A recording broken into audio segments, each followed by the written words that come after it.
Subscribe कीजिए राजधानी educational group पचकोड़िया YouTube channel को, बेल आइकन दबाइए लेटेस्ट एजुकेशनल वीडियो सबसे पहले देखने के लिए और डाउनलोड कीजिए हमारा मोबाइल ऐप भी।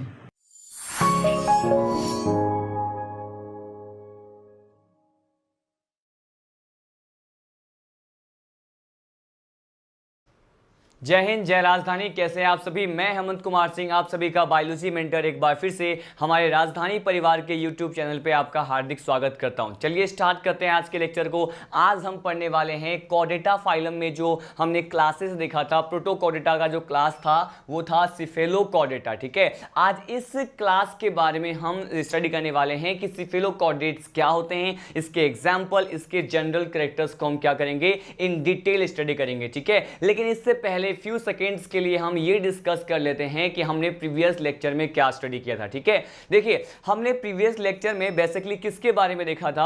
मैंने आपको प्रीवियस लेक्चर में जो है कॉर्डेटा फाइलम को किस तरह से पढ़ना है उसका एक सिस्टमैटिक तरीका बताया था, उसका एक चार्ट प्रोवाइड किया था। ठीक है, जिसमें आपने एक सीक्वेंस जाना था कि आखिर इस फाइलम को पढ़ने का हमारा इंडिविजुअल तरीका क्या रहेगा। ठीक है, अब देखिए इसी टॉपिक को कंटिन्यू करते हैं। हमने प्रीवियस लेक्चर में जो है प्रोटोकॉर्डेटा मतलब इनवर्टिब्रेटा या फिर एकरेनेटा जिसे कहा था, उसमें आने वाले यूकॉर्डेटा जो था, मैंने कहा जो बेसिकली यूरोकॉर्डेटा जो था, जिसे हम कहते हैं यूरो वर्ड, वहां पे क्या रिप्रेजेंट कर रहा था, यूरो वर्ड जो है वहां पे टेल को रिप्रेजेंट करता था। ठीक है, अब यूरोकॉर्डेटा को पढ़ने के बाद अब हम सीधे लीड करते हैं सिफेलोकॉर्डेटा के बारे में। ठीक है, अब ये सिफेलोकॉर्डेटा क्या होते हैं, इसके कौन कौन से जनरल कैरेक्टर्स हैं, हम यहां से आज के लेक्चर को स्टार्ट करने वाले हैं। ठीक है, देखिए मैं आपको बता दूं कि पहले कि अगर हम किसकी बात किए, यहां पर देखिए कुछ एक बेसिक बातें जो कल मैं आपको बताया था उसको वन मोर टाइम रिवाइज कर लें ताकि उन सभी चीजों को आप रिकॉल कर पाएं और कनेक्ट कर पाएं आज के लेक्चर के साथ। ठीक है, देखिए मैंने आपको कहा था कि अगर हम किसकी बात करें, अगर हम बात करते हैं प्रोटोकॉर्डेटा की, किसकी बात करें, अगर हम बात करें प्रोटोकॉर्डेटा की, तो ये जो प्रोटोकॉर्डेटा होता है इसके लिए क्या कहा जाता है, इसके लिए कहा जाता है कि ये बेसिकली अगर हम प्रोटोकॉर्डेटा की बात करें तो इसमें पाए जाने वाले जो नोटोकॉर्ड होता है वो इंडिविजुअल पृष्ठरज्जु या जो नोटोकॉर्ड है वो इनके शरीर के किस भाग में प्रेजेंट होता है, वो उसके बेसिस पे हम इसको क्या किए थे, डिवाइड किए थे। ठीक है, मैंने आपको कहा था कि यहाँ पर हम इसको प्रोटोकॉर्डेटा को नोटोकॉर्ड की उपस्थिति के आधार पर, ठीक है, कि वो कौन से वाले भाग में प्रेजेंट है, इसको टू कैटेगरी में डिवाइड किया था, टू क्लासेस में डिवाइड किया था। ठीक है, जो फर्स्ट क्लास था वो क्या था, मैंने आपको बताया था कल, फर्स्ट क्लास था यूरोकॉर्डेटा, क्या था, यूरोकॉर्डेटा था, और सेकेंड क्लास जो है ये क्या होता है, ये होता है सिफेलोकॉर्डेटा जो हम आज पढ़ने वाले हैं। ठीक है, ये देखो मैंने कहा ये सेकेंड क्लास हमने पढ़ा था, कौन सा, मैंने कहा सिफेलोकॉर्डेटा के बारे में पढ़ा था। ठीक है, अब देखिए यहां पर बेसिकली अगर हम किसकी बात करें, यहां पे यूरोकॉर्डेटा की बात करें तो मैंने कहा था कि इस तरह के प्रोटोकॉर्डेट्स में पाया जाने वाला जो नोटोकॉर्ड होता है वो केवल कहां प्रेजेंट होता है, मैंने कहा ये केवल इसके टेल वाले रीजन में प्रेजेंट होता है, मतलब पुच्छ वाले भाग में ही क्या होता है, प्रेजेंट होता है। ठीक है, लेकिन अगर हम यहां पे किसकी बात करें, सिफेलोकॉर्डेटा की बात करें, किसकी, सिफेलोकॉर्डेटा की बात करें, तो यहां पर देखिए सिफेलो टर्म का मीनिंग मैंने आपको बताया था क्या होता है, हेड होता है, और यहां पर ये जो नोटोकॉर्ड है इसके पुच्छ से लेकर के हेड तक क्या होता है, प्रेजेंट होता है। ठीक है, तो ये बेसिक बातें हमने पहले डिस्कस किया सिफेलोकॉर्डेटा को स्टार्ट करने से पहले। ठीक है, अब देखिए सीधे लीड करते हैं हमारे टॉपिक की तरफ। हमारा टॉपिक क्या है, सिफेलोकॉर्डेटा। अब देखिए यहां पर मैं आपको बता दूं कि नोटोकॉर्ड जो है वो किस पर्टिकुलर पार्ट में प्रेजेंट होता है, इसके बेसिस पे हम इसके जनरल फीचर को डिस्कस करने वाले हैं। देखिए मैंने कहा अगर यहां पे बेसिकली अगर किसकी बात करें, सिफेलो की बात करें, ठीक है, यहां पे सिफेलो टर्म क्या रिप्रेजेंट करता है, मैंने कहा यहां पर सिफेलो टर्म जो है वो हेड को रिप्रेजेंट करता है। ठीक है, तो अब यहां पे कह सकते हैं कि यहां पे इस पर्टिकुलर क्लास में जो नोटोकॉर्ड प्रेजेंट होगा वो कौन से वाले पार्ट में प्रेजेंट होगा, मैंने कहा यहां पर पाया जाने वाला जो नोटोकॉर्ड है पृष्ठरज्जु जो होता है वो कहां पाया जाएगा, मैंने कहा यहां पर पाया जाने वाला नोटोकॉर्ड इसके टेल वाले पार्ट से, मैंने कहा इसके पुच्छ वाले पार्ट से कहां तक पाया जाएगा, मैंने कहा इसके हेड वाले पार्ट तक पाया जाएगा। ये बहुत ज़्यादा इंपॉर्टेंट पॉइंट बताया मैंने आपको। मैंने बोला आपको कि अगर हम सिफेलोकॉर्डेटा की बात करें तो इसमें पाया जाने वाला जो यहाँ पर नोटोकॉर्ड होता है, पृष्ठरज्जु होता है, वो इसके टेल वाले भाग से लेकर के कहाँ तक पाया जाता है, मैंने कहा हेड तक जो है पूरे लाइफ टाइम तक पाया जाता है, पूरे जीवन पर्यंत तक पाया जाता है। ठीक है, पूरे लाइफ टाइम या फिर हम इसको कहते हैं पूरे जीवन पर्यंत तक पाया जाता है। ठीक है, तो हमने ये स्पेशल पॉइंट देखा। अब देखिए उसके बाद हम नेक्स्ट पॉइंट की तरफ लीड करते हैं। ये तो मैंने बताया कि on the presence of the notochord in which part, ठीक है, इसके बेसिस पे ही प्रोटोकॉर्डेटा को टू कैटेगरी में डिवाइड कर सकते हैं। एक तो होता है यूरोकॉर्डेटा, एक होता है सिफेलोकॉर्डेटा, ठीक है। इन सभी जनरल कैरेक्टर्स के बाद सीधे हम लीड करते हैं। मैंने आपको क्या कहा था कि सिफेलोकॉर्डेटा जो है इसे ही हम क्या कह रहे थे प्रीवियस लेक्चर में, इसे कहते हैं लैंसलेट। जब मैंने आपको चार्ट प्रोवाइड किया था वहां पर मैंने इस सिफेलोकॉर्डेटा को क्या कहा था, मैंने इसे लैंसलेट कहा था, ठीक है। अब हम ये डिस्कस कर लें कि आखिर इसे लैंसलेट क्यों कहा जाता है, क्योंकि यहाँ पर एक बेसिक सा कंसेप्ट है कि यहाँ पे जो भी मेंबर या फिर जो भी सदस्य, जो भी जीव इस सिफेलोकॉर्डेटा क्लास में आते हैं उसमें क्या देखा जाता है, उनमें बेसिकली देखा जाता है कि उनका जो बॉडी है, उनका जो शरीर है वो कैसा होता है। मैंने कहा ये कॉन्वेक्स लेंस की तरह होता है। कैसा होता है, मैंने कहा ये जो है ये कॉन्वेक्स लेंस की तरह होता है। मतलब कॉन्वेक्स लेंस को क्या कहते हैं हिंदी में, इसे कहा जाता है उत्तल लेंस, ठीक है। तो मैंने कहा ये जो है कॉन्वेक्स लेंस की तरह होते हैं, मतलब ये उत्तल लेंस के समान इनका शरीर जो है हमें दिखाई देता है। और इसी बेसिस पे हम इसको क्या कह सकते हैं, इसको हम कहते हैं लैंसलेट। क्या कहते हैं इसे लैंसलेट कहा जाता है। बहुत ज्यादा इंपॉर्टेंट पॉइंट है ये, ठीक है। जनरली ये पूछा जाता है कि लैंसलेट का एग्जांपल बताओ, तो लैंसलेट अगर आए तो सीधा इसका मीनिंग ये है कि वो सिफेलोकॉर्डेटा की बात कर रहा है, ठीक है। अब देखिए लैंसलेट का जो बॉडी है या फिर इसका जो शरीर है वो उत्तल लेंस के समान दिखाई देते हैं या कॉन्वेक्स लेंस के समान दिखाई देते हैं, इसलिए मैंने इसको क्या बोल दिया, इसको लैंसलेट बोल दिया, ठीक है। अब यहाँ पे नेक्स्ट कैरेक्टर को हम स्टडी करते हैं और हमें क्या पढ़ना होता है। देखिए यहाँ पर अगर हम किसकी बात करें, एक स्पेशल टाइप का स्ट्रक्चर प्रेजेंट होता है स्टूडेंट, इसे क्या कहते हैं, इसे कहा जाता है विल ऑर्गन। क्या कहते हैं इसे, मैंने कहा इसे कहा जाता है विल ऑर्गन। अगर ये विल ऑर्गन की बात करें कि इसमें पाया जाने वाला ये जो विल ऑर्गन होता है आखिर वो किस तरह से हेल्प करता है, कौन से प्रोसेस में हेल्प करता है, मैं आपको ये बताने वाला हूं, ठीक है। अगर हम यहाँ पे विल ऑर्गन की बात करते हैं तो इसमें पाया जाने वाला सिफेलोकॉर्डेटा में पाया जाने वाला विल ऑर्गन किसमें हेल्प करता है, मैंने कहा ये फूड के इंजेशन में हेल्प करता है। किसमें, मैंने कहा ये जो है वो फूड के इंजेशन में, या फिर इसे ही क्या कहते हैं आपको पता है, इसे कहा जाता है भोजन के अंतर्ग्रहण में क्या करेगा, हेल्प करेगा। भोजन के अंतर्ग्रहण में ये क्या करते हैं, मतलब फूड पार्टिकल्स को इनसाइड द बॉडी लेने में विल ऑर्गन क्या होता है, रेस्पॉन्सिबल होता है, ठीक है। अब देखते हैं नेक्स्ट पॉइंट। नेक्स्ट पॉइंट भी बहुत ज़्यादा इंपॉर्टेंट है। हम यहाँ पे इसमें आखिर रेस्पिरेशन कैसे होता है हम इसकी बात करने वाले हैं। देखिए अगर यहाँ पे इस पर्टिकुलर क्लास के मेंबर में पाए जाने वाले श्वसन के प्रक्रिया के बारे में बात करें तो यहाँ पर ये जो रेस्पिरेशन होता है इसके लिए भी एक स्पेशल स्ट्रक्चर प्रेजेंट होते हैं। इसे क्या कहते हैं, इनमें श्वसन के लिए गिल्स प्रेजेंट होते हैं। क्या होते हैं, गिल्स प्रेजेंट होते हैं। गिल्स को ही क्या कहा जाता है, एज यू नो इसे ही कहते हैं ब्रेंकिया। क्या कहते हैं यहाँ पे, मैंने कहा इसे कहा जाता है ब्रेंकिया। और गिल्स जो होते हैं इसे हिंदी में क्या कहते हैं आपको ये भी पता है, मैंने कहा क्लोम कहा जाता है। क्या कहते हैं, क्लोम कहा जाता है, ठीक है। तो यहां पर गिल्स और branchia for the purpose of respiration, श्वसन के प्रक्रिया के लिए पाए जाते हैं। वहीं अगर हम विल ऑर्गन की बात करें तो विल ऑर्गन जो है वो किसके लिए रिस्पॉन्सिबल है, भोजन के जो कण होते हैं उसको अंतर्ग्रहित करने के लिए रिस्पॉन्सिबल है, ठीक है।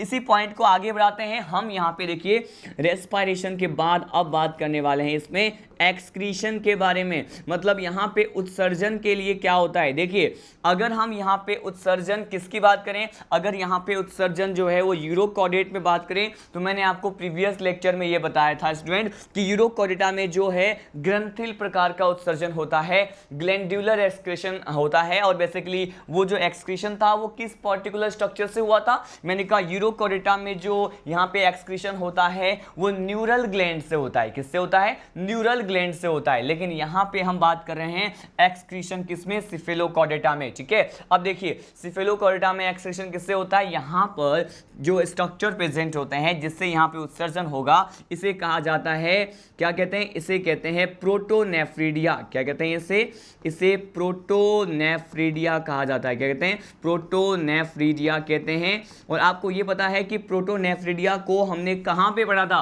इसी प्रकार के जो उत्सर्जी संरचना के बारे में जब मैंने आपको प्लेटी हेलमिंथेस फाइलम बताया था वहां पर भी मैंने डिस्कस किया था, ठीक है। और इसमें जो है है, इसे क्या कहते हैं, इसे ही कहा जाता है सोलेनोसाइट। क्या कहा जाता है, इसे ही कहा जाता है सोलेनोसाइट। ठीक है, तो यहाँ पे एक्सक्रीशन के लिए क्या प्रेजेंट है, मैंने कहा या तो हम कहेंगे यहाँ पे प्रोटोनेफ्रिडिया प्रेजेंट है या फिर सोलेनोसाइट प्रेजेंट होता है, जिससे यहाँ पर क्या होता है, इस सिफेलोकॉर्डेटा क्लास के जो मेंबर होते हैं उसमें उत्सर्जन देखा जाता है। ठीक है, हम इसी पॉइंट को आगे स्टडी करते हैं, आगे इसको पुश करते हैं। हम अब पढ़ने वाले हैं कुछ और स्पेशल पॉइंट जो यहाँ पे सिफेलोकॉर्डेटा में हमें क्या करना है, स्टडी करना है। देखिए, अगर हम यहाँ पे सिफेलोकॉर्डेटा की बात करें तो क्या कहा जाता है, यहाँ पर केवल एकल पखने पाए जाते हैं और यहाँ पे क्या प्रेजेंट होता है, मैंने कहा यहाँ पे सिंगल फिन्स प्रेजेंट होते हैं। फिन्स जो है इसे क्या कहते हैं, मैंने कहा ये सिंगल है तो हम इसको एकल बोलेंगे, और फिन्स को क्या कहा जाता है, इसे कहा जाता है पखने। ठीक है, आप जानते हैं ये फिश में भी प्रेजेंट होते हैं। ठीक है, पखने फिन्स के समान जो है स्ट्रक्चर्स प्रेजेंट होते हैं। ठीक है, तो मैंने कहा सिफेलोकॉर्डेटा में केवल एकल पखने पाए जाते हैं, या फिर इसे क्या कहते हैं, बेसिकली इसे कहते हैं फिन्स कहते हैं। ठीक है, तो यहाँ पे एकल पखने पाए जाते हैं। अगर हम यहाँ पे किसकी बात करें, इसी पर्टिकुलर सिफेलोकॉर्डेटा में हम बात करते हैं यहाँ पे रिप्रोडक्शन की। किसकी बात कर रहे हैं, यहाँ पे मैं आप बात कर रहा हूँ रिप्रोडक्शन की। ठीक है, अगर हम यहाँ पे रिप्रोडक्शन या फिर जनन की बात करें तो यहाँ पे किस तरह से कौन से स्ट्रक्चर प्रेजेंट होते हैं, या फिर ये जनन के आधार पर कौन से जीव होते हैं, किस प्रकार के ऑर्गेनिज्म होते हैं, मैं आपको ये बताने वाला हूं। देखिए, अगर हम यहाँ पे रिप्रोडक्शन की बात करें तो ये कैसे होते हैं, ये यूनिसेक्सुअल होते हैं। कैसे होते हैं ये यूनिसेक्सुअल होते हैं। इसे ही क्या कहा जाता है, आप सभी को पता है, यूनिसेक्सुअल को कहते हैं एकलिंगी। मतलब सिफेलोकॉर्डेटा के जो भी जीव हम पढ़ेंगे वो एकलिंगी प्रकार के होते हैं। एकलिंगी के साथ साथ अब इसमें हम अगर निषेचन की बात करें या फिर फर्टिलाइजेशन की बात करें तो यहां पर किस प्रकार का फर्टिलाइजेशन पाया जाएगा, मैंने कहा यहां पर एक्सटर्नल फर्टिलाइजेशन पाया जाएगा। कौन सा, मैंने कहा यहां पर एक्सटर्नल फर्टिलाइजेशन क्या होता है, प्रेजेंट होता है। ठीक है, ये बहुत ज्यादा इंपॉर्टेंट पॉइंट था जिसके बारे में मैंने डिस्कस किया। अब देखिए, अब सीधे इसके एग्जाम्पल की तरफ बढ़ते हैं। एज यू नो कि सिफेलोकॉर्डेटा को लैंसलेट कहा जाता है, या फिर अगर इसके एग्जाम्पल की बात करें तो यहां पर हम पढ़ते हैं, इसी को जो है बेसिकली एम्फीऑक्सस कहते हैं। ठीक है, देखिए यहां पर एग्जाम्पल है एम्फीऑक्सस। एम्फीऑक्सस के साथ साथ एक एग्जाम्पल और हम यहां पर डिस्कस करने वाले हैं। ये क्या होता है, ये होता है ब्रेंकियोस्टोमा। क्या होता है, ब्रेंकियोस्टोमा होता है। ठीक है, तो यहां पे दो एग्जाम्पल एम्फीऑक्सस और ब्रेंकियोस्टोमा को क्या करना होता है, स्टडी करना होता है। ठीक है, लेकिन आपको मैं रिकॉल करवा दूं, अगर हम किसके एग्जाम्पल की बात कर रहे हैं, अगर हम यूरोकॉर्डेटा के एग्जाम्पल की बात करें तो आपने जो है प्रीवियस लेक्चर में देखा था, इसी में हार्डमानिया आता है, इसी में ही एसिडिया आता है, इसी में डोलियोलम आता है, और इसी में क्या आता है, इसी में साल्पा आता है। ठीक है, आपने ये सारे example in the previous lecture which generally belong to the Urochordata उसके बारे में डिटेल में स्टडी किया था। ठीक है, देखिए हमने यहाँ पे सिफेलोकॉर्डेटा में जो भी पॉइंट पढ़े हैं उसको मैं रिलेट कर रहा हूँ हमेशा किसके साथ, यूरोकॉर्डेटा के साथ। क्यों, क्योंकि ये रिलेशन बहुत ज़्यादा जरूरी है। दो चीज़ों को आपस में इंटर रिलेट करके, आपस में कंपेयर करके आपको जो है इन सारे पॉइंट्स को लर्न करना होगा, अदरवाइज आप जो है कंफ्यूज हो जाएंगे, भूल जाएंगे। ठीक है, वो रिकॉल नहीं हो पाएगा। अब देखिए यहाँ पर हम सीधे वन मोर टाइम डिस्कस करने वाले, रिवाइज करने वाले हैं कि आखिर हमने इस सिफेलोकॉर्डेटा में क्या पढ़ा। ठीक है, देखिए यहां पर मैंने कहा सिफेलो का मतलब होता है हेड, मतलब इसमें पाया जाने वाला जो नोटोकॉर्ड होता है वो जीवन पर्यंत, मतलब पूरे लाइफ टाइम इनके टेल वाले पार्ट से लेकर के हेड वाले पार्ट में क्या होता है, प्रेजेंट होता है। इसमें आने वाले जो भी मेंबर्स होते हैं उनके शरीर का जो शेप होता है, उसका आकार जो होता है, बॉडी का शेप, वो लेंस के समान होता है, उत्तल लेंस या फिर हम कहते हैं कॉन्वेक्स लेंस जैसा होता है, इसीलिए इसे लेंसलेट कह दिया था। इसमें मैंने एक और कैरेक्टर डिस्कस किया कि इसमें एकल प्रकार के पखने पाए जाते हैं, सिंगल फिल्स का पाया जाना ये भी जो है कैरेक्टर होता है सिफेलोकॉर्डेटा के आने वाले जो भी मेंबर्स होते हैं उसमें। ठीक है, यहाँ पे जो है भोजन के अंतर्ग्रहण के लिए, फूड के इंजेक्शन के लिए एक स्पेशल टाइप के क्या प्रेजेंट होते हैं, स्ट्रक्चर प्रेजेंट होते हैं। इसे मैंने क्या कह दिया, इसे कहा जाता है विल ऑर्गन। तो विल ऑर्गन का पाया जाना एक्चुअली ये भोजन के अंतर्ग्रहण के उद्देश्य से होता है। ठीक है, अगर यहाँ पे श्वसन की बात करें, रेस्पिरेशन की बात करें तो यहाँ पर हम कहते हैं यहाँ पर क्या प्रेजेंट है, यहाँ पे गिल्स प्रेजेंट है, या फिर ब्रेंकिया प्रेजेंट होता है या फिर क्लोम पाया जाता है। ठीक है, अगर यहाँ पे हम किसकी बात करें, उत्सर्जन की प्रक्रिया के बारे में बात करें तो उत्सर्जन कैसे होता है, तो मैंने कहा ये प्रोटोनेफ्रिडिया से होता है, जिसे हम सोलेनोसाइट भी कहते हैं। मैंने आपको ये भी बताया था कि अगर हम प्रोटोनेफ्रिडिया या सोलेनोसाइट की बात करें तो इसी पर्टिकुलर उत्सर्जी संरचना के बारे में आपने प्लेटीहेल्मिन्थीज में भी पढ़ा था। ठीक है, अब देखिए अगर हम यहाँ पे जनन की बात करें, रिप्रोडक्शन की बात करें तो यहाँ पे ये इसमें बाह्य निषेचन होता है।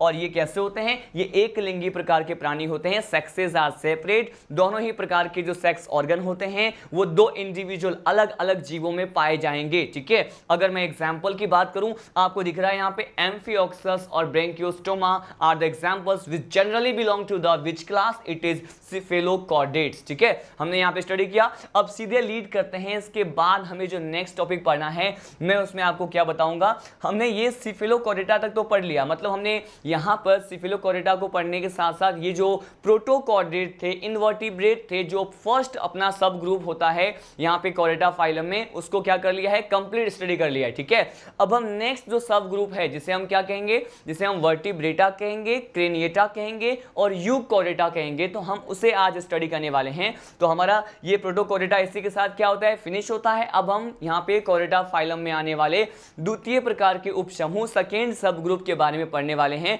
जो कि क्या होता है, जो कि कशेरुकी होता है। ठीक है, अब देखिए अगर यहाँ पे हम वर्टिब्रेट की बात करें या फिर कशेरुकी की बात करते हैं तो हमें कौन कौन से पॉइंट जो है हमें यहाँ पे स्टडी करना है, मैं आपको ये डिस्कस कर लूँ। पहले देखिए यहाँ पर वर्टिब्रेट्स को हम किस तरह से स्टडी करेंगे, मैं आपको पहले ये एक्सप्लेन कर देता हूँ।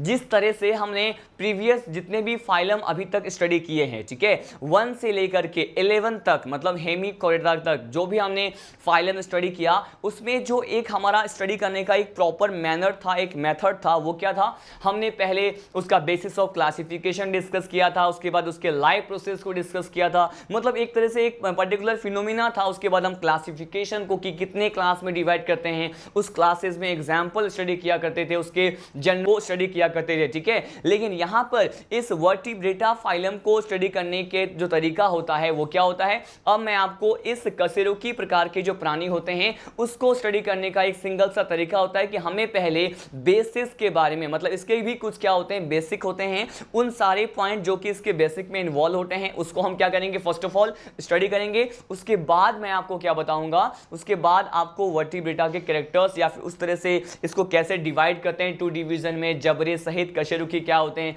जबरे रहित कशेरुकी क्या होते हैं, इसके बारे में बताऊंगा। ठीक है, लेकिन उससे पहले हम यहाँ पे कुछ एक बेसिक बातें पढ़ेंगे और हमारा अब जो टॉपिक है वो क्या है, ये है कशेरुकी मतलब वर्टिब्रेटा है। ठीक है, देखिए हम यहाँ पे पढ़ने वाले हैं वर्टिब्रेटा के बारे में, तो मैं यहाँ पे सिंपली टॉपिक डालता हूँ वर्टिब्रेटा, लेकिन आपको पता है वर्टिब्रेटा में कुछ एक जो सिंपल बातें हैं उसको स्टडी करेंगे और उसके बाद पहले मैं आपको क्या बताऊँगा, पहले जो है इस वर्टिब्रेटा के जो है स्टडी करने का जो तरीका होता है, जो बेसिक पॉइंट होते हैं उसे 1 बाय 1 डिस्कस करेंगे। देखिए अगर हम यहाँ पे वर्टिब्रेटा या वर्टिब्रेट्स की बात करें तो आप जानते हैं इसे ही क्या कहते हैं, इसे ही कहा जाता है कशेरुकी। क्या कहते हैं इसे कशेरुकी कहते हैं। और कशेरुकी क्यों कहते हैं इसे भी हम जान चुके हैं, क्योंकि आपको पता है कि कशेरुकी क्या होता है, ये बेसिकली वो कॉर्डेट जीव होते हैं या कॉर्डेटा के फाइलम के अंतर्गत आने वाले वे जीव होते हैं जिनमें पाया जाने वाला ये जो नोटोकॉर्ड होता है। मैं एक और बार आपको एक्सप्लेन करके रिकॉल करवा दूं, मैं ये बार बार इसलिए बोल रहा हूं ताकि कोई भी जो है मिसकंसेप्शन आपके माइंड में ना रहे।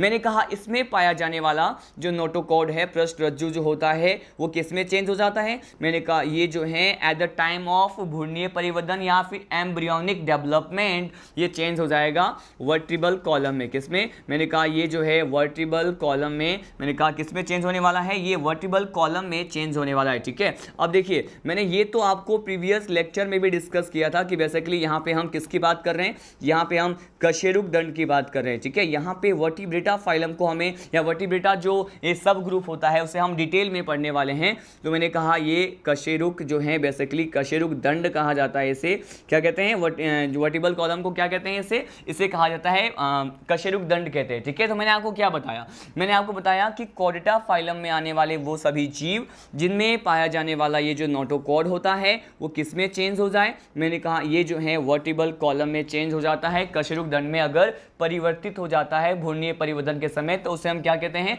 कशेरुकी कहते हैं। ये तो हम प्रीवियस फाइलम में भी क्या कर चुके हैं, डिस्कस कर चुके हैं, प्रीवियस लेक्चर में भी हमने इसे पढ़ लिया है, ठीक है। लेकिन अगर आपको याद हो तो मैंने इसी वर्टिब्रेटा को और क्या कहा था, मैंने इसी वर्टिब्रेटा को कहा था, इसी को हम कह सकते हैं यूकॉर्डेटा। क्या कह सकते हैं, इसी को हम कह सकते हैं यूकॉर्डेटा, ठीक है। अब ये यूकॉर्डेटा तो कह सकते हैं, लेकिन इसके साथ साथ एक और पॉइंट जो मैंने कहा था, किसके बेसिस पे, मैंने यहाँ पे इनमें पाए जाने वाले स्कल के बेसिस पे मैंने आपको बताया था, वो कौन सा पॉइंट था, वो हम स्टडी करने वाले हैं। देखिए यहाँ पर इसमें पाए जाने वाला जो यूकॉर्डेटा होता है, या फिर इसमें पाए जाने वाला जो स्कल्स जो होते हैं, करोटी जो होते हैं, उसकी बात करें तो मैंने कहा इसे कह सकते हैं बेसिकली, अगर यहाँ पे स्कल प्रेजेंट होता है, क्या प्रेजेंट हो, अगर यहाँ पे खोपड़ी अगर प्रेजेंट होता है या फिर स्कल प्रेजेंट होता है तो उसे क्या कहते हैं, इसे कहा जाता है क्रेनिएटा। क्या कहते हैं इसे क्रेनिएटा कहते हैं। और इसके बारे में आपने प्रीवियस लेक्चर में भी देखा था, जहाँ पे ये जो क्रेनिया वर्ड है वो किसको रिप्रेजेंट करता है, मैंने कहा ये स्कल को रिप्रेजेंट करता है। स्कल का मतलब क्या है, मैंने कहा इसे कहा जाता है क्या, इसे कहते हैं खोपड़ी। क्या कहते हैं इसे खोपड़ी कहा जाता है, ठीक है, करोटी कहा जाता है। तो इन सभी पॉइंट को डिस्कस करने के साथ अब हम सीधे डायरेक्टली लीड करने वाले हैं कि अब हमें इस वर्टिब्रेटा को, इस कशेरुकी को, जो कि एक सब ग्रुप भी होता है, सब फाइलम भी इसे सम टाइम कंसीडर करते हैं, उपसंघ भी माना जाता है,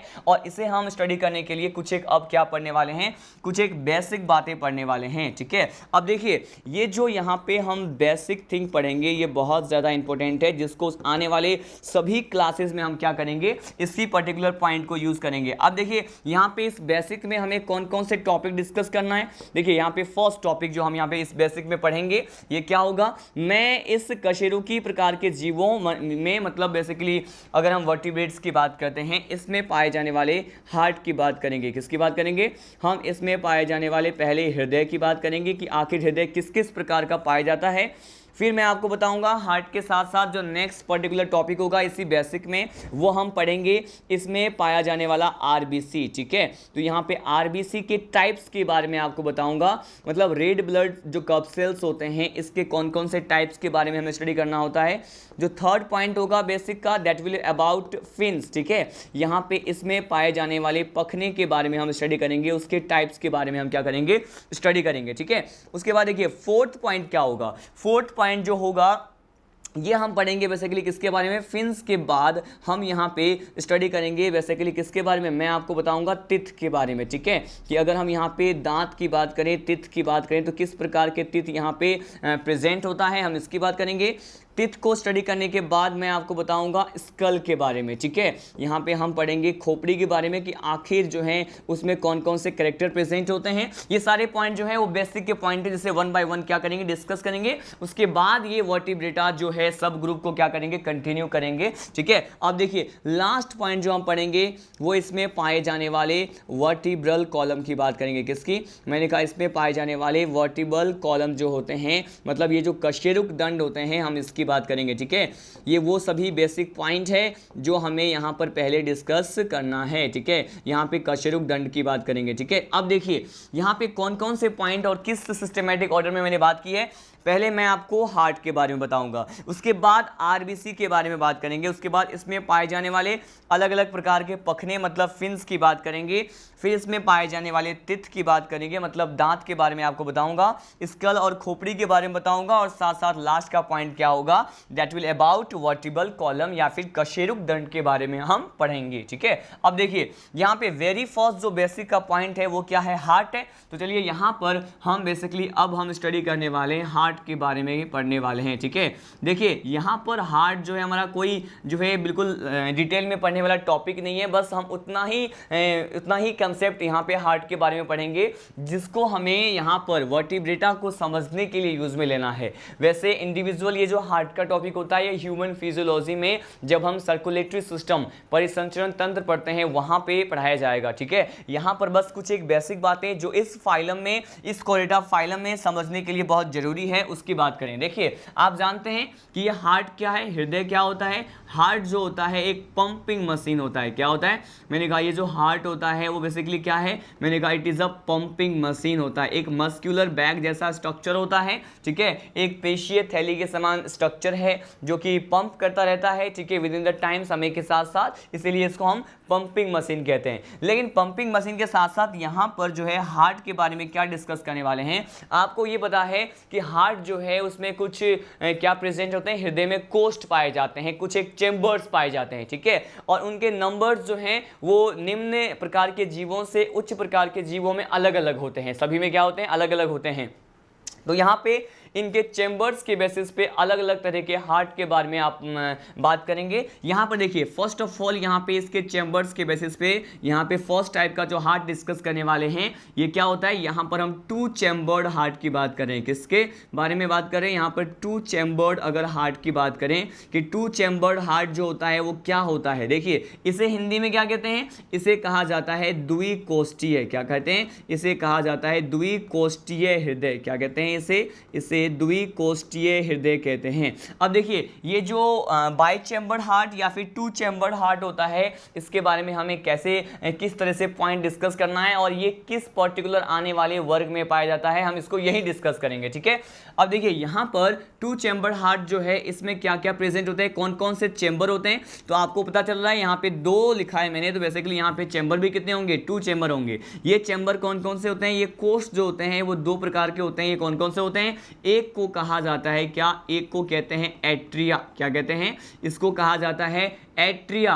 एट्रिया को ही कहते हैं ऑरिकल। क्या कहते हैं इसी को, मैंने कहा इसी को ऑरिकल कहा जाता है। हिंदी में क्या कहते हैं इसे जो है बेसिकली कहते हैं आलिंद। क्या कहते हैं इसे आलिंद कहते हैं, ठीक है। यहाँ पे फर्स्ट चेंबर के बारे में देखा जो क्या था, मैंने कहा टू चेंबर्ड हार्ट जो है इसमें दो चेंबर होते हैं। इसमें जो फर्स्ट चेंबर मैंने आपको बताया ये क्या है, एट्रिया। एट्रिया को ही ऑरिकल कहते हैं, ठीक है, लेकिन हिंदी में क्या कहते हैं, इसको आलिंद कहा जाता है, ठीक है। अब देखिए यहाँ पर अगर हम यहाँ पे बात करें नेक्स्ट या दूसरे चेंबर के बारे में जो यहाँ पे पाया जाएगा, ये क्या होता है, इसे कहा जाता है वेंट्रिकल। क्या कहते हैं इसे वेंट्रिकल कहते हैं। वेंट्रिकल को हिंदी में क्या कहा जाता है, इसे हम कहते हैं निलय। क्या कहते हैं इसे निलय कहा जाता है, ठीक है। यहाँ पे देखिए दो चेंबर्ड या द्विकोष्ठीय हृदय के बारे में हमने डिस्कस किया।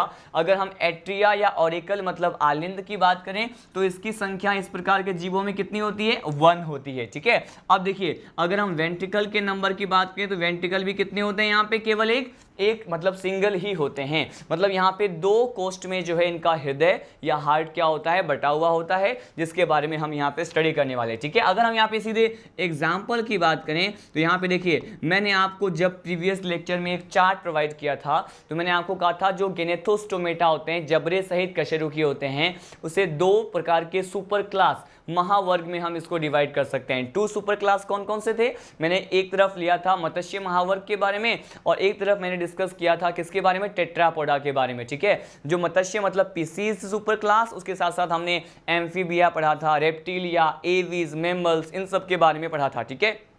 उसी में से देखने वाले हैं कि आखिर वो जो 5 प्रकार के सुपर क्लास थे, जो महावर्ग थे, आखिर यहाँ पे किस पर्टिकुलर सुपर क्लास में टू चेंबर्ड हार्ट प्रेजेंट होता है। देखिए अगर हम किसकी बात करें, अगर हम यहाँ पे पीसीज की बात करते हैं, पाइसिस की बात करते हैं, जिसे क्या कहते हैं आप जानते हैं, इसे कहते हैं मत्स्य महावर्ग। क्या कहते हैं इसे, पीसीज जो सुपर क्लास होता है इसे कहते हैं मत्स्य महावर्ग कहा जाता है। और ये पीसीज में किस तरह का हार्ट प्रेजेंट होगा, मैंने कहा यहाँ पर जो है टू चेंबर्ड हार्ट या द्विकोष्ठीय प्रकार के हृदय पाए जाते हैं, ठीक है। अब देखिए इसी को हम नेक्स्ट पर्टिकुलर टॉपिक में हम सबमिट करते हैं। यहाँ पे क्या है बेसिकली हमारा जो अब नेक्स्ट टॉपिक है, इसी हार्ट में अब हम पढ़ने वाले हैं 3 चेंबर्ड हार्ट के बारे में। किसके बारे में, अब मैं आपको बताऊंगा कि अगर हम किसके बारे में पढ़ें, 3 चेंबर्ड हार्ट के बारे में पढ़े तो 3 चेंबर्ड हार्ट क्या होता है, इसी को कहा जाता है त्रिकोष्ठीय हृदय। क्या कहते हैं इसे कहते हैं त्रिकोष्ठीय हृदय कहते हैं। अब ये त्रिकोष्ठीय हृदय क्या होता है मैं आपको ये एक्सप्लेन कर दूं। देखिए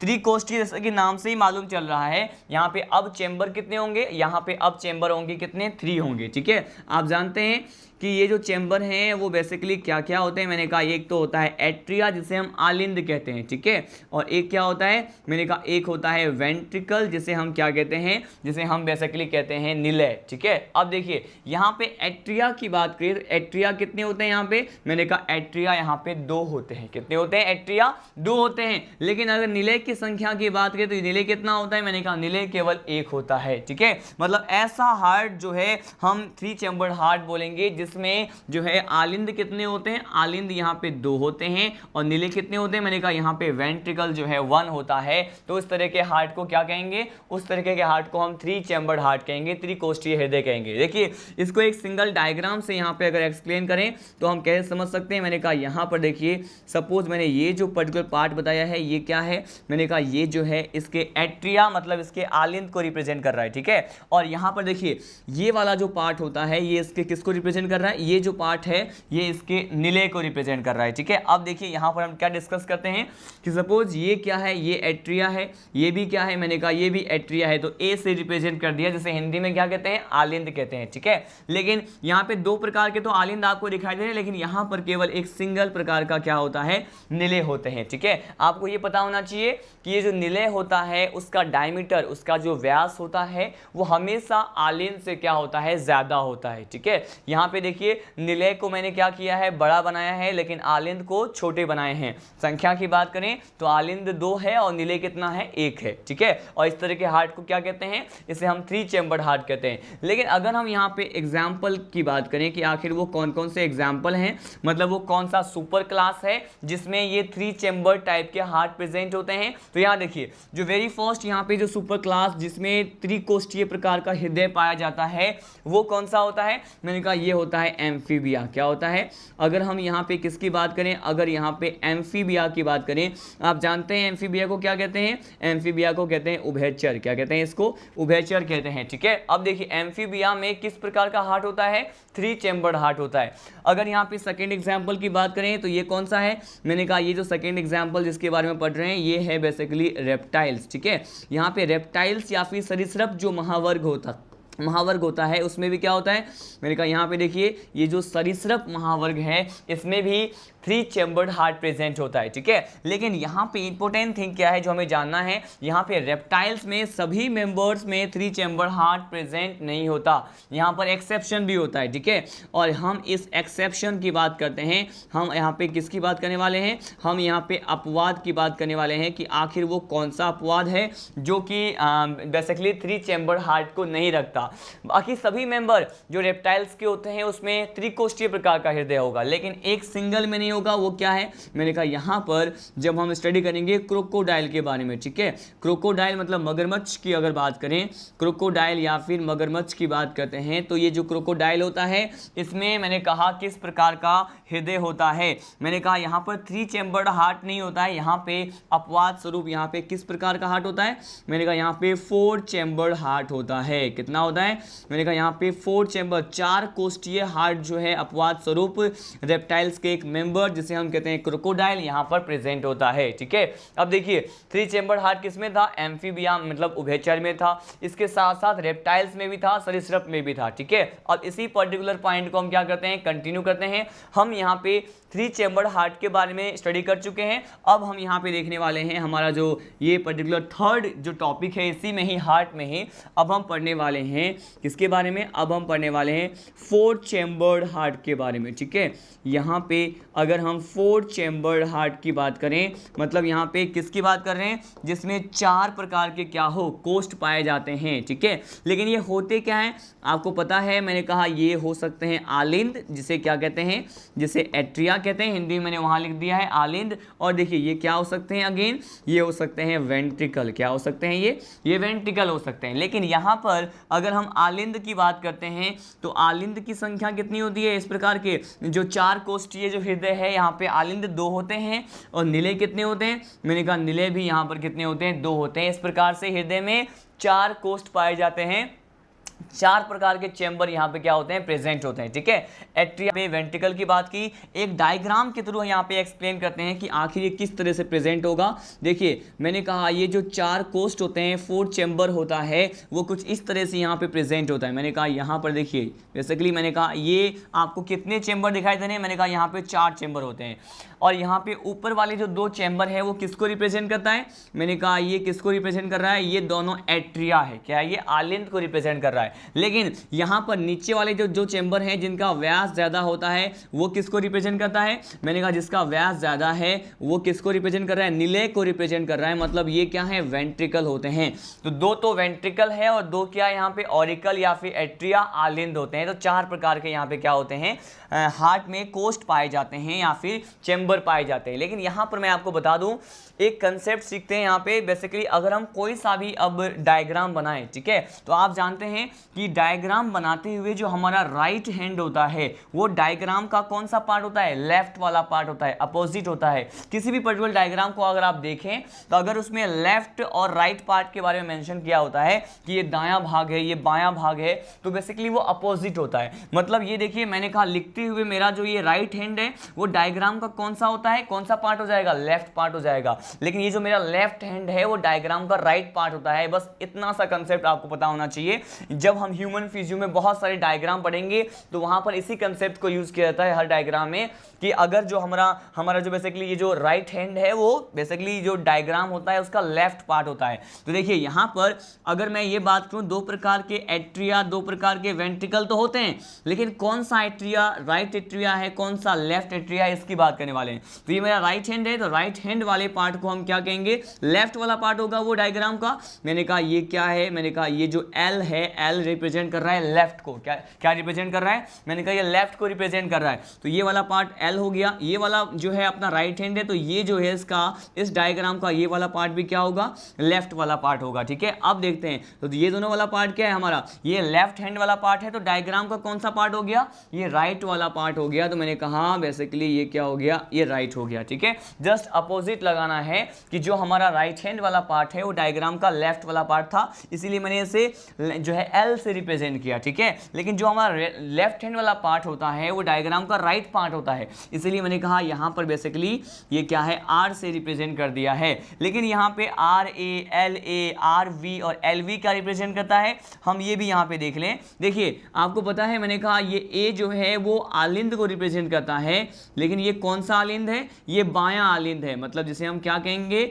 इसे कहेंगे लेफ्ट एट्रिया। क्या बोलेंगे इसको? इसको कहा जाता है लेफ्ट एट्रिया। अब देखिए ये जो एलवी है इसको क्या कहते हैं? इसको कहा जाता है लेफ्ट वेंट्रिकल या फिर इसी को बायां निलय कहते हैं। क्या कहते हैं? बायां निलय कहा जाता है। ठीक है, अब देखिए यहाँ पे जो आर ए रिप्रेजेंट किया है वो बेसिकली क्या होता है? मैंने कहा ये चार कोष्ठीय जो हृदय होते हैं जिन जीवों में आर ए जो है राइट एट्रिया को रिप्रेजेंट करता है। और एट्रिया को क्या कहते हैं आप जानते हैं? इसको कहा जाता है आलिंद। तो यहाँ पर ये जो है राइट एट्रिया को रिप्रेजेंट कर रहा है। मैंने कहा ये दायां आलिंद को रिप्रेजेंट कर रहा है। अब ये आरवी की बात करें तो आरवी क्या होता है? मैंने कहा आरवी जो है इसमें राइट वेंट्रिकल को रिप्रेजेंट करता है। किसको? राइट वेंट्रिकल को। ठीक है, तो ये राइट वेंट्रिकल वाला जो पार्ट हो गया ये कौन सा हो गया? मैंने कहा ये दायां निलय वाला क्या हो गया? भाग हो गया। तो यहाँ पे इस प्रकार से चार अलग अलग प्रकार के कोष्ठ पाए जाते हैं। अब हम ये डिस्कस करें कि ये जो 4 चैम्बर्ड हार्ट होता है ये वर्टिब्रेट में आखिर किस तरह के सुपर क्लास में प्रेजेंट होगा। ठीक है, देखिए यहाँ पे एग्जाम्पल की बात करते हैं। मैंने आपको टेट्रापोडा के बारे में जब प्रीवियस लेक्चर में चार्ट प्रोवाइड किया था तो वहां पर एक सुपर क्लास के बारे में बात किए थे अपन। अगर हम पक्षी महावर्ग की बात करें जिसे हम बेसिकली क्या कहते हैं? इसे कहते हैं एवीज। क्या कहते हैं इसे? एवीज सुपर क्लास की बात करें। एवीज के साथ साथ हमने वहां पे ममेलिया सुपर क्लास की बात की थी। ठीक है, अगर यहाँ पे ममेलिया सुपर क्लास की बात करें या फिर एवीज सुपर क्लास की बात करें, मतलब पक्षी वर्ग और स्तनधारी वर्ग की बात करते हैं, तो इन दोनों का जो हार्ट होता है वो किस प्रकार का होता है? मैंने कहा इनका हार्ट जो है वो 4 चैम्बर्ड हार्ट होता है। 4 कोष्ठीय प्रकार के इसमें हृदय पाया जाता है, जहां पे निलय भी कितने होते हैं? 2 होते हैं। आलिंद भी कितने होते हैं? 2 होते हैं। ठीक है, हमने ये स्टडी किया। लेकिन साथ साथ आपने यहाँ पे जो है एक एक्सेप्शन भी देखा था, जो कि रेप्टिलिया का एक मेंबर जो होता है मगरमच्छ मतलब क्रोकोडाइल शो करता है। इसमें अपवाद स्वरूप जो है 3 चैम्बर्ड हार्ट ना पाकर इसमें क्या होता है? इसमें भी यहाँ पे 4 चैम्बर्ड हार्ट ही क्या होता है?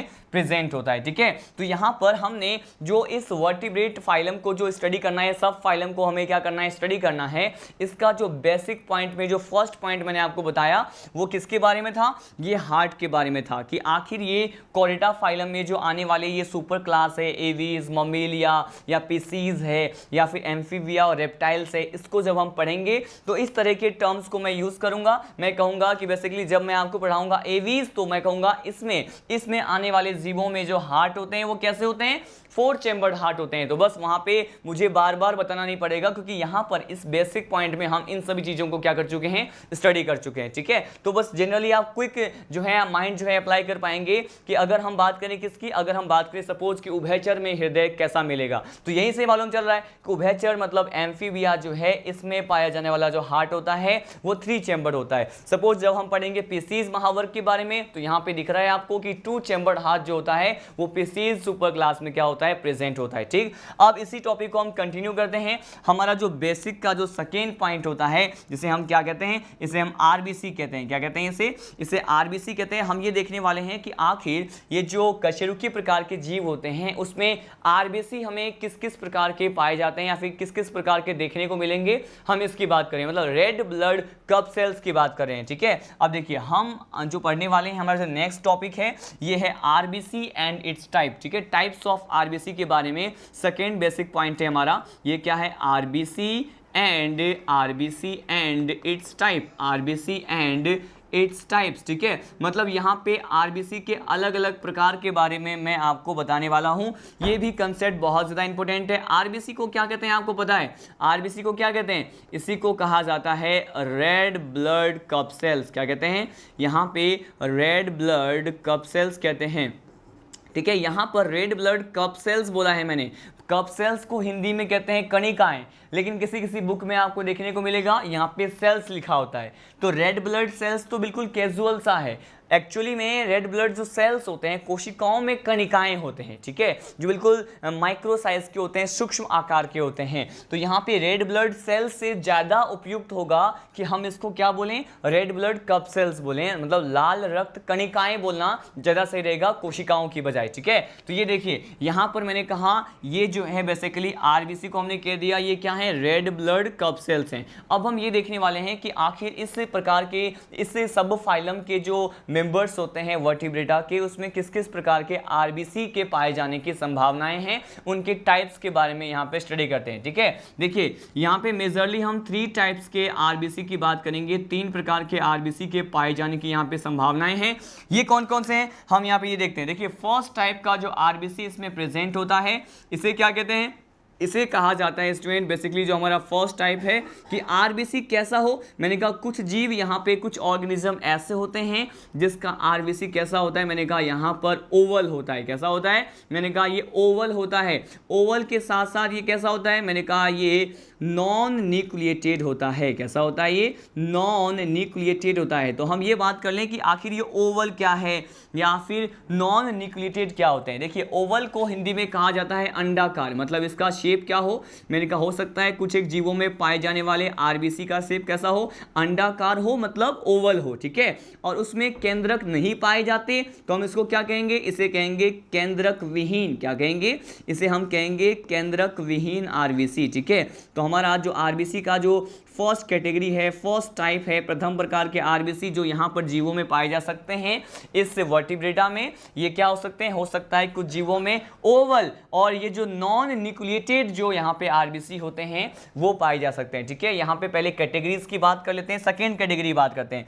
यहाँ पे जो सेकेंड कैटेगरी है आरबीसी का, इसे हम क्या कहेंगे, देखिए हो सकता है कि इसमें आरबीसी ओवल तो हो, मतलब अंडाकार तो हो, लेकिन अगर उसमें केंद्रक पाए जाएंगे तो उसे क्या कहेंगे, उसे कहा जाएगा न्यूक्लिएटेड। क्या बोलेंगे इसे न्यूक्लिएटेड कहा जाएगा। ठीक है, तो अगर इसमें पाए जाने वाले आरबीसी को हम कह रहे हैं कि अगर ये कैसा हो, अगर ये अंडाकार हो लेकिन यहाँ पर अगर न्यूक्लियस प्रेजेंट होता है तो इस प्रकार के आरबीसी को कहते हैं केंद्रक युक्त आरबीसी। क्या कहते हैं इसको, न्यूक्लिएटेड, या फिर इसी को हिंदी में कह सकते हैं केंद्रक युक्त आरबीसी कहा जाता है। ठीक है, तो हमने ये स्टडी किया, ये हमारा सेकेंड कैटेगरी हो गया। थर्ड कैटेगरी की तरफ लीड करते हैं। थर्ड जो होता है बिल्कुल डिफरेंट टाइप का होता है। मैंने कहा थर्ड प्रकार का आरबीसी जो इस प्रकार के जीवों में मिल सकते हैं, जिसके बारे में हमें पढ़ना है, ये क्या होता है, इसमें पाए जाने वाले आरबीसी हो सकता है उसका शेप कैसा हो, ये डंबल शेप हो। कैसा हो, मैंने कहा ये हो सकता है कि किस तरह के शेप रखते हो, ये डंबल शेप रखते हैं। डंबल शेप कैसा होता है हम इसकी भी बात करेंगे। इसी को हम कंसीडर कर सकते हैं बाई कॉनकेव। क्या कर सकते हैं, मैंने कहा इसी को हम कह सकते हैं बाई कॉनकेव कह सकते हैं। इसका शेप कैसा हो सकता है, बाई कॉनकेव हो सकता है। लेकिन इसको हिंदी में क्या बोले, इसको कहा जाता है उभयावतल। क्या कहते हैं, मैंने कहा उभयावतल। कॉनकेव लेंस के बारे में आपने सुना होगा, वहां पे क्या कहते हैं उसको, अवतल प्रकार का लेंस कहते हैं। और बाई कॉनकेव कहने का मतलब क्या है कि बेसिकली यहाँ पे जो इसके दोनों सरफेस होंगे दोनों ही अवतल प्रकार के होते हैं। तो हम देखेंगे बाई कॉनकेव कैसा होता है। इसका जब मैं आपको डायग्राम प्रोवाइड करूंगा तो आप उसे समझ पाएंगे। मैंने कहा हो सकता है कि इसमें पाए जाने वाले आरबीसी डंबल शेप हो या फिर कैसा हो, बाई कॉनकेव हो। इसे क्या कहते हैं, इसे कहा जाता है उभयावतल। क्या कहते हैं इसे उभयावतल कहते हैं, ठीक है। और बाई कॉनकेव के साथ साथ ये किस प्रकार के हो, अगर यहाँ पे केंद्रक के पाए जाने की बात करें, मतलब इसके न्यूक्लियस के प्रेजेंस और अब्सेंस की बात करें, तो ये यहाँ पे ले रहे हैं थर्ड कैटेगरी में नॉन न्यूक्लिएटेड। क्या ले रहे हैं, यहाँ पे हम ले रहे हैं नॉन न्यूक्लिएटेड। और इसको क्या कहा जाता है, मैंने अभी मेंशन किया है, इसी नॉन न्यूक्लिएटेड को कहा जाता है केंद्रक विहीन, ठीक है। यहाँ पे 3 कैटेगरी जो मैंने डिस्कस किए हैं ये कौन कौन से हैं कि इसमें पाए जाने वाले जो भी जीव हैं, हो सकता है उसमें पाए जाने वाला आरबीसी ओवल हो और नॉन न्यूक्लिएटेड हो, मतलब यहाँ पे अंडाकार और केंद्रक विहीन हो सकते हैं। सेकेंड कैटेगरी है अंडाकार और केंद्रक युक्त आरबीसी किन जीवों में पाए जाएंगे, हम ये देखेंगे। और जो नेक्स्ट लास्ट कैटेगरी है, थर्ड कैटेगरी, ये क्या है कि आखिर वो कौन से जीव हैं जिसमें यहाँ पे डंबल शेप या फिर बाई कॉनकेव उभयावतल प्रकार के क्या होते हैं, आरबीसी मिलते हैं और साथ साथ ये केंद्रक विहीन हो, ठीक है। यहाँ पे 3 कैटेगरी के बारे में हमने यहाँ पे देखा। अब 1 बाय 1 इन सभी की बात करते हैं, ठीक है। फर्स्ट कैटेगरी के बारे में स्टडी करते हैं। फर्स्ट कैटेगरी क्या है, फर्स्ट कैटेगरी है यहाँ पे जब आरबीसी कैसा हो, ओवल हो। तो देखिए ओवल शेप के बारे में आप जानते हैं, इस तरह से मैंने कहा ये मैंने क्या कर दिया, सपोज यहाँ पे इसका आरबीसी इस तरह से ओवल शेप में होता है, ठीक है। लेकिन यहाँ पर क्या नहीं है, मैंने कहा यहाँ पर इस तरह के आरबीसी में न्यूक्लियस प्रेजेंट नहीं है, तो मैंने कहा न्यूक्लियस यहाँ पे एब्सेंट है, ठीक है। इसके डायग्राम को देखते हैं, सेकेंड कैटेगरी के डायग्राम को देखें, ये भी कैसा है, मैंने कहा ये भी कैसा है, ओवल है, मतलब अंडाकार है। लेकिन यहाँ पर अब इसमें क्या प्रेजेंट है, मैंने कहा सपोज यहाँ पे क्या प्रेजेंट है, न्यूक्लियस प्रेजेंट है, केंद्रक प्रेजेंट है, तो हम इसको इस तरह से रिप्रेजेंट कर सकते हैं, ठीक है। अब देखते हैं थर्ड कैटेगरी। थर्ड कैटेगरी जो है मैंने कहा ये है उभयावतल प्रकार का आरबीसी, मतलब इसका शेप कैसा होगा, देखिए इसका जो शेप होता है वो डंबल शेप होता है। डंबल जो अपन यूज़ करते हैं टाइम ऑफ जो है, अगर हम जिम करते टाइम जिस तरह के डंबल्स को यूज़ करते हैं उसका शेप कुछ ऐसा ही होता है, वो भी उभयावतल ही दिखाई देता है, बाई कॉनकेव नेचर का होता है, ठीक है। अब देखिए मैंने कहा हो सकता है कि आरबीसी का शेप ऐसा हो, लेकिन इसमें भी क्या एब्सेंट हो, मैंने कहा यहाँ पर न्यूक्लियस क्या होता है, एब्सेंट होता है, तो इसको कह सकते हैं केंद्रक विहीन या फिर इसी को कह सकते हैं नॉन न्यूक्लिएटेड, ठीक है। यहाँ पे 3 कैटेगरी के लिए अलग अलग डायग्राम मैंने आपको बताया। अब हम सीधे लीड करते हैं कि आखिर वो कौन कौन से एग्जाम्पल हैं जिसे हम यहाँ पे तीनों ही कैटेगरी में डिस्कस करने वाले हैं, ठीक है। देखिए अगर हम पहले ओवल और केंद्रक विहीन प्रकार की कैटेगरी की बात करें तो यहाँ पर कौन कौन से आएंगे, मैंने कहा यहाँ पर जो एग्जाम्पल आते हैं इसी में आते हैं पीसीज। मैंने कहा यहाँ पर क्या आते हैं, मैंने कहा यहाँ पर पीसीज महावर्ग आता है, मतलब जो मत्स्य महावर्ग के जो भी होते हैं, फिशेज जो होते हैं, मछलियों में पाए जाने वाले जो आरबीसी होते हैं वो कैसे होते हैं, मैंने कहा ये अंडाकार और केंद्रक विहीन होते हैं, ठीक है। अब देखिए सेकेंड कैटेगरी जो है हमारा है एम्फीबिया। क्या है, मैंने कहा अगर हम किसकी बात करें, एम्फीबियंस की बात करते हैं। एम्फीबियंस को आप जानते हैं क्या कहते हैं, इसे उभयचर कहते हैं, ठीक है। थर्ड एग्जाम्पल इसी में हम यहाँ पे क्या स्टडी करते हैं, अगर हम रेप्टाइल्स की बात करें, ठीक है, पाया जाने वाला जो आरबीसी होगा वो भी कैसा होगा, ओवल होगा और केंद्रक विहीन होगा, ठीक है। अब देखिए अगर यहाँ पे एग्जाम्पल में फोर्थ एग्जाम्पल की बात करें जिसे हम क्या कहते हैं, इसे बेसिकली हम कहते हैं एवीज। क्या है, एवीज है, मतलब पक्षी महावर्ग भी इसी कैटेगरी में आते हैं। तो यहाँ पे जब मैं आपको पीसीज, एम्फीबियन, रेप्टाइल्स और एवीज के बारे में बताऊंगा तो उसमें जनरली बस एक सिंपल सा पॉइंट होगा कि इसमें पाए जाने वाले आरबीसी कैसे होते हैं, ओवल होते हैं और केंद्रक विहीन होते हैं, जिसे हम यहाँ पे बेसिक में स्टडी कर रहे हैं, ठीक है। अब देखिए सेकेंड कैटेगरी में एग्जाम्पल की बात करते हैं, लेकिन उससे पहले यहाँ पे हम ये देख लें कि डंबल शेप या उभयावतल किस प्रकार के जीवों में देखने को मिलता है। अगर हम यहाँ पे स्तनधारी वर्ग की बात करें, मतलब हम यहाँ पे मेमल्स की बात करें या फिर ममेलियंस की ममेलियन जो होता है महावर्ग उसकी बात कर रहे हैं, तो यहाँ पे स्तनधारी महावर्ग में पाए जाने वाला जो आरबीसी होता है वो कैसा होता है, मैंने कहा यहाँ पर ये बाई कॉनकेव होता है या फिर डंबल शेप होता है, ठीक है। लेकिन एक्सेप्शन है यहाँ पे, यहाँ पर भी हम किसकी बात करें, यहाँ पर हम एक्सेप्शन की बात करें, अपवाद की बात करें। अपवाद कौन सा है यहाँ पे, जो अपवाद यहाँ पे स्तनधारी में पाया जाता है जिसमें किस प्रकार का आरबीसी नहीं मिलेगा, मैंने कहा सभी प्रकार के स्तनधारी स्तनधारियों में मुख्य रूप से उभयावतल मिलता है, लेकिन यहाँ पे दो स्पीसीज की बात करते हैं जो कि यहाँ पे अपवाद दर्शाते हैं। ये कौन कौन से हैं? मैंने कहा ये बेसिकली हो सकते हैं क्या, एक तो है केमल। क्या है? मैंने कहा अगर केमल की बात करें और केमल के साथ साथ मतलब ऊंट की बात करें, और एक स्पीसीज होता है इसे हम कहते हैं लामा। क्या कहते हैं इसे लामा कहते हैं। तो अगर हम केमल और लामा की बात करें तो उसमें पाया जाने वाला जो आरबीसी होता है वो कैसा होता है? मैंने कहा ये डंबल शेप नहीं होता, ये क्या है, एक्सेप्शन शो करता है। तो इसमें पाया जाने वाला आरबीसी होगा कैसा? तो देखिए मैंने कहा ये अगर हम किसकी बात करें, केमल की बात करें या फिर किसकी बात करें, अगर हम यहाँ पे लामा की बात करें, तो ये केमल और लामा मतलब ऊंट और लामा जो स्पीसीज होते हैं स्तनधारी के, अपवाद स्वरूप उसमें पाया जाने वाला जो आरबीसी होता है वो डंबल शेप ना हो करके कैसा होता है? मैंने कहा ये ओवल होता है और केंद्रक युक्त प्रकार का आरबीसी यहाँ पे प्रेजेंट होता है। ठीक है, अब देखिए मैंने ये जो पॉइंट आपको बेसिक में डिस्कस किया है ये बहुत ज़्यादा इंपॉर्टेंट है। आगे आने वाली जो भी क्लासेस हम पढ़ेंगे उसमें हम इन सारे कंसेप्ट को क्या करेंगे, यूज़ करेंगे। ठीक है, मैंने आपको 3 कैटेगरी बताए हैं आरबीसी की टाइप्स के बारे में। ठीक, अब देखिए इसके बाद मैंने कहा आरबीसी और इसके टाइप्स के बाद जो हमें नेक्स्ट पॉइंट बेसिक में ही स्टडी करना है वो क्या होता है? अब हम पढ़ने वाले हैं फिन्स के बारे में। ठीक है, कि इसमें पाए जाने वाले जो पखने होते हैं मतलब फिन्स जो होंगे इस प्रकार के कशेरुकी प्राणी में, तो हम उसकी बात कर रहे हैं कि आखिर ये पखने जो हैं फिन्स जो होते हैं वो किस प्रकार के हो सकते हैं, कितने कैटेगरीज में डिवाइड कर सकते हैं, तो इसके बारे में हम स्टडी करने वाले हैं। हमारा बेसिक का जो नेक्स्ट पॉइंट है ये क्या है, हमारा थर्ड पॉइंट है। ये बेसिकली हम पढ़ने वाले हैं थर्ड पॉइंट फिन्स के बारे में। ठीक है, देखिए हमारा टॉपिक क्या है, फिन्स है। फिन्स को हम हिंदी में क्या कहते हैं? फिन्स को कहते हैं पखने। ठीक है, अब देखिए फिन्स के टाइप्स की बात करते हैं और ये किस प्रकार के जीवों में हमें डिफरेंट टाइप्स के देखने को मिलते हैं, इसका शेप कैसा होता है इसकी हम बात करने वाले हैं। फर्स्ट ऑफ ऑल यहाँ पे इसके क्लासिफिकेशन की बात करते हैं कि आखिर फिन्स के बेसिस पे आखिर ये किस किस प्रकार के फिन्स जो हैं उसके पाए जाने की संभावनाएं होती हैं। देखिए हो सकता है, मैंने कहा यहाँ पर फिन्स जो हैं इसके नंबर के बेसिस पे, on the basis of number मतलब संख्या के आधार पर मैंने इसको 2 कैटेगरी में पहले डिवाइड कर दिया। कितने कैटेगरी में? मैंने कहा ये फिन्स जो होते हैं, पखने जो होते हैं, इसके नंबर्स के बेसिस पे मतलब इनके संख्या के आधार पर मैंने इसे 2 कैटेगरी में पहले डिवाइड किया। ये कौन कौन से हैं? देखिए जो फर्स्ट टाइप होता है ये क्या होता है? मैंने कहा ये होता है अनपेयर्ड फिन्स। क्या कहते हैं इसे कहा जाता है अनपेयर्ड फिन्स कहते हैं। अनपेयर्ड फिन्स को क्या बोला? मैंने कहा अनपेयर्ड फिन्स को कहते हैं अयुग्मित। क्या कहते हैं इसे कहते हैं अयुग्मित प्रकार के पखने। अयुग्मित कहने का मतलब क्या है?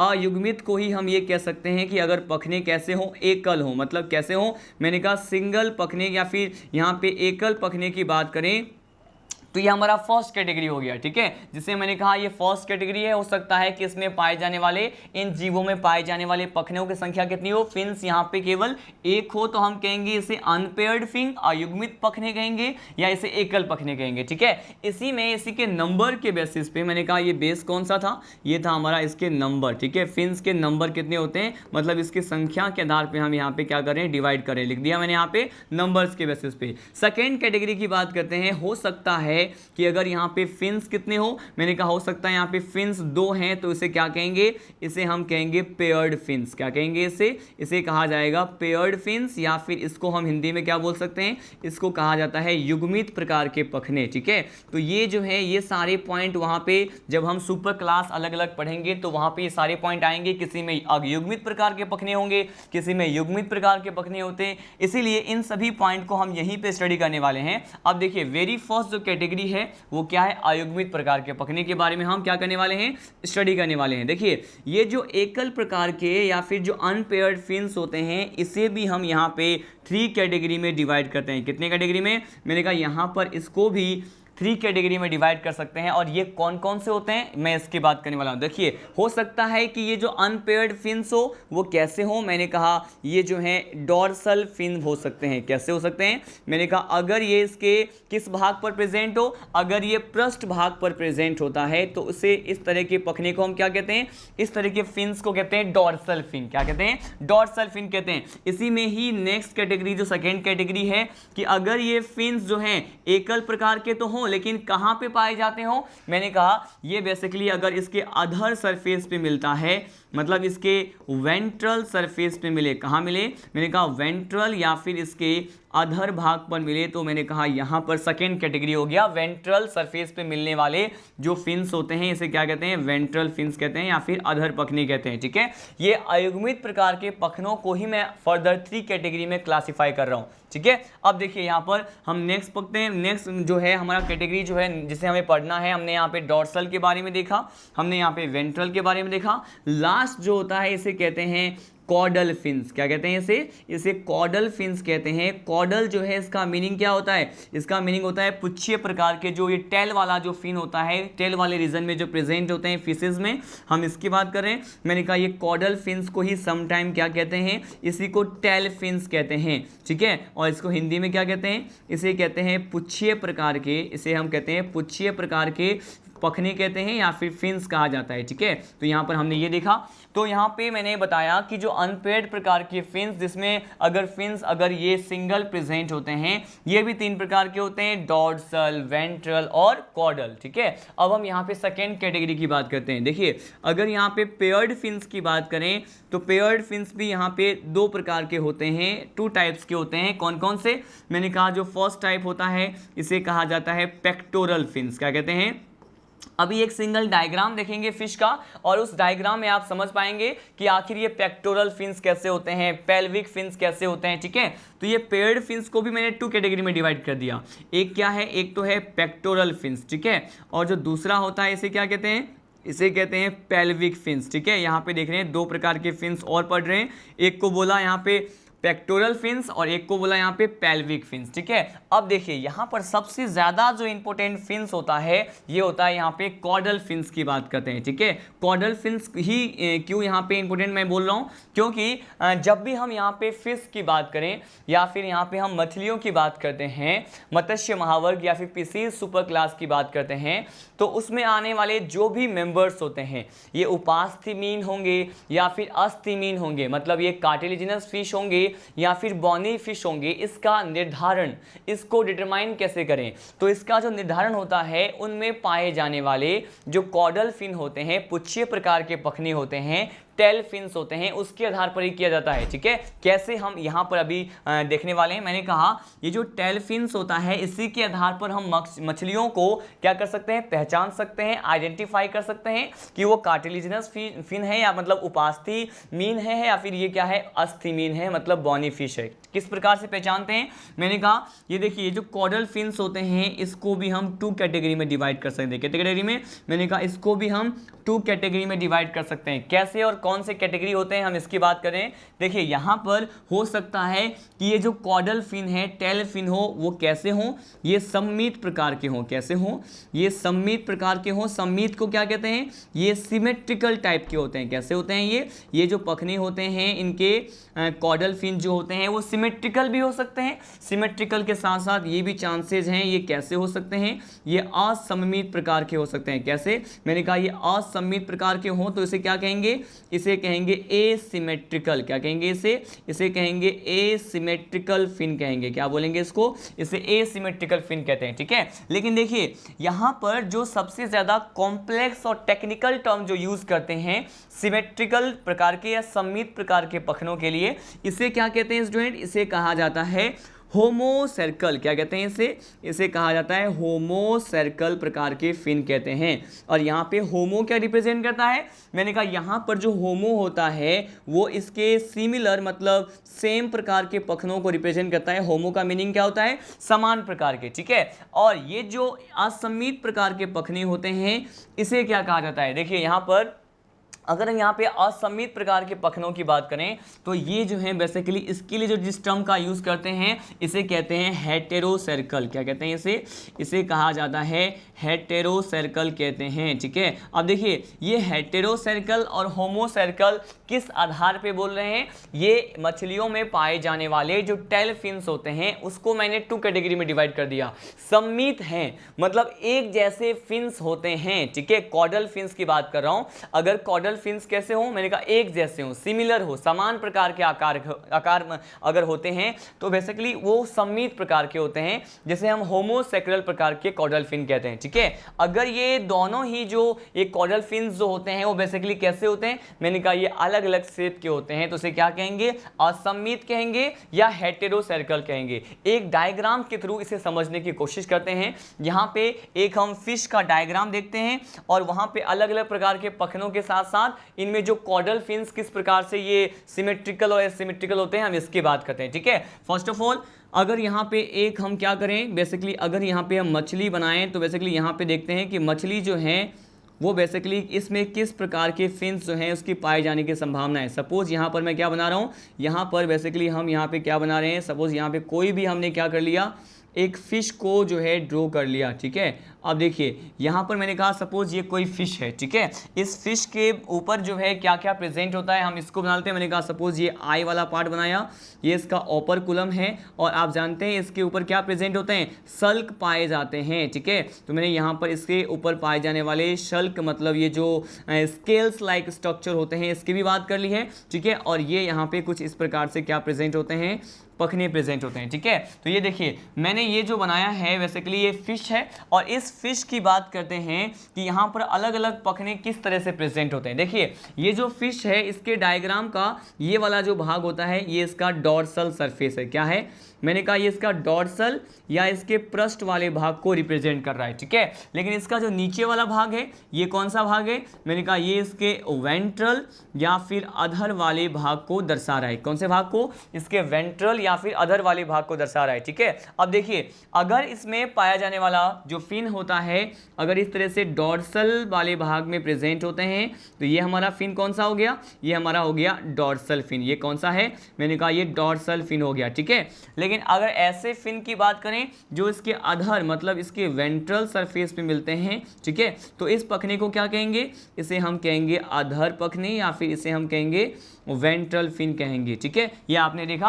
अब देखिए अगर हम कॉर्डल फिन की बात करते हैं तो कॉर्डल फिन मतलब पुच्छ वाले भाग की तरफ होगा, टेल पार्ट जो है आपको ये दिख रहा है। ठीक है, तो मैंने कहा ये जो है किसी भी फिश को जो है अगर बात करें इसके टेल पार्ट की बात करें तो ये कौन सा फिन है, मैंने कहा ये इसके टेल फिन को रिप्रेजेंट करता है, जिसको क्या कहते हैं, इसे ही हम कहते हैं कॉर्डल फिन। क्या कहते हैं इसे कॉर्डल फिन भी कहा जाता है। ठीक है, तो हमने यहाँ पे टेल फिन या फिर कॉर्डल फिन की बात की है। अब देखिए अब मैं आपको क्या बताने वाला हूँ कि अगर यहाँ पर जो युग्मित प्रकार के पखने होते हैं अगर उसकी बात करें कि आखिर ये जो युग्मित प्रकार के पखने किस प्रकार से पाए जाते हैं, देखिए यहाँ पर बेसिकली ये जो पार्ट होता है यहाँ पर कुछ ऐसे फिन प्रेजेंट होते हैं और यहाँ पर भी कुछ इस तरह से यहाँ पे फिन प्रेजेंट होते हैं। ठीक है, इस फिन की बात करें तो यहाँ पर इसको क्या कहा जाएगा, मैंने कहा इसको कहा जाएगा पेक्टोरल फिन। क्या कहेंगे इसको हम कहते हैं पेक्टोरल फिन। ठीक है, और ये वाला जो फिन आपको दिख रहा है इसे क्या कहते हैं, इसे हम कहते हैं पेल्विक फिन। क्या कहते हैं इसे,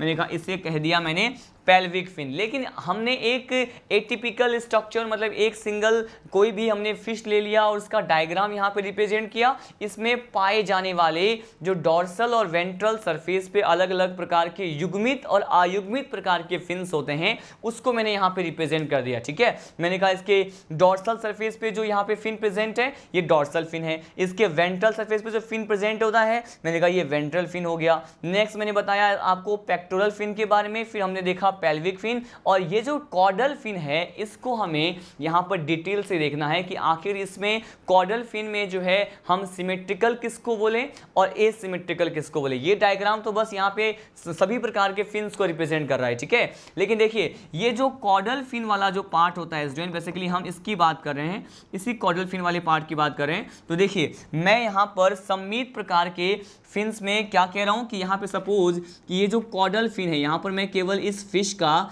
कॉर्डल फिन ही बना रहा हूँ, पुच्छीय प्रकार के जो पखने होते हैं केवल उसको बना रहा हूँ। देखिए मैंने दोनों फिन्स को देखते हैं, जैसे हम यहाँ पे क्या करें कॉर्डल फिन्स कहते हैं, तो इसका जो आकार है दोनों फिन का आकार क्या है, बिल्कुल एक जैसा है। ठीक है, सिमिलर होता है। तो ये कैसे हो गए, मैंने कहा ये जो हैं बेसिकली ये कैसे हैं, सिमिलर हैं, एक समान हैं।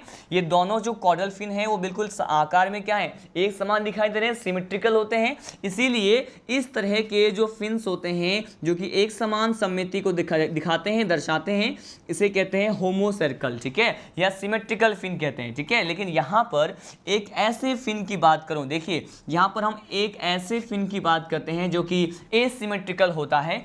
इसका भी एक डायग्राम यहाँ पे हम ले रहे हैं। बेसिकली सपोज ये जो है बेसिकली ये कौन सा पार्ट होता है, मैंने कहा ये जो है फिश का कॉर्डल फिन बना रहा हूँ, और ये देखिए ये इस तरह से अगर फिन प्रेजेंट होते हैं।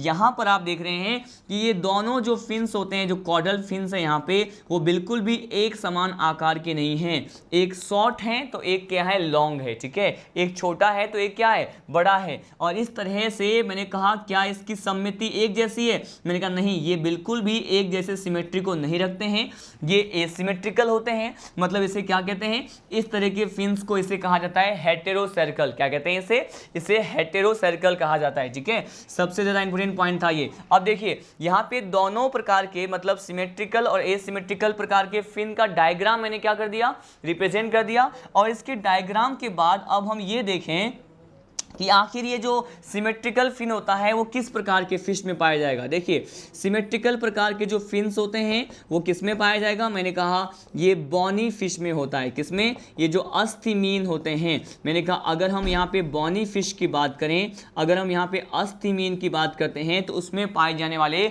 जो कॉर्डल फिन होते हैं इस तरह से ये बिल्कुल सिमिलर साइज के होते हैं, दोनों एक जैसे होते हैं, सम्मित होते हैं, ठीक है।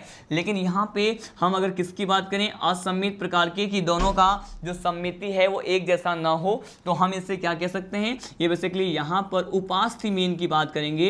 हेटेरो सर्कल में कौन सा फिश यहाँ पे लेते हैं, मैंने कहा यहाँ पर जो है कार्टिलिजिनस फिन आता है। क्या आता है, मैंने कहा यहाँ पे अगर कार्टिलिजिनस फिन की बात करते हैं, या फिर इसी को क्या कहते हैं, इसी को कहा जाता है उपास्थीमीन, ठीक है, जिसका अंत्य कंकाल किससे बना होता है, मैंने कहा इसका अंत्य कंकाल जो है उपास्थियों का बना होता है, मतलब कार्टिलेज से बना होता है, ठीक है। तो आपने इस प्रॉपर जो है डायग्रामेटिक रिप्रेजेंटेशन और इस चार्ट और इस टेबल में आपने ये समझा कि ये जो कशेरुकी प्रकार के जीव होते हैं इसमें पाए जाने वाले फिन्स को हम किस तरह से क्लासिफाई कर सकते हैं, उसको समझ सकते हैं। लेकिन सबसे ज़्यादा इंपॉर्टेंट पॉइंट क्या था, कॉर्डल फिन, ठीक है। मैंने आपको यहाँ पर दो अलग अलग प्रकार के फिश के बारे में बताया। सपोज यहाँ पे कोई भी फिश हमें दे दिया गया, उसके एक्सटर्नल कैरेक्टर के बेसिस पे हमें अगर ये पहचानना हो कि कौन सा फिश बॉनी फिश है और कौन सी फिश जो है वो क्या है, मैंने कहा ये कार्टिलिजिनस फिश है, तो हमें जो है फर्स्ट ऑफ ऑल क्या देखना होगा, उसके कॉर्डल फिन को देखना होगा, उसके पुच्छिए पखने को देखने होंगे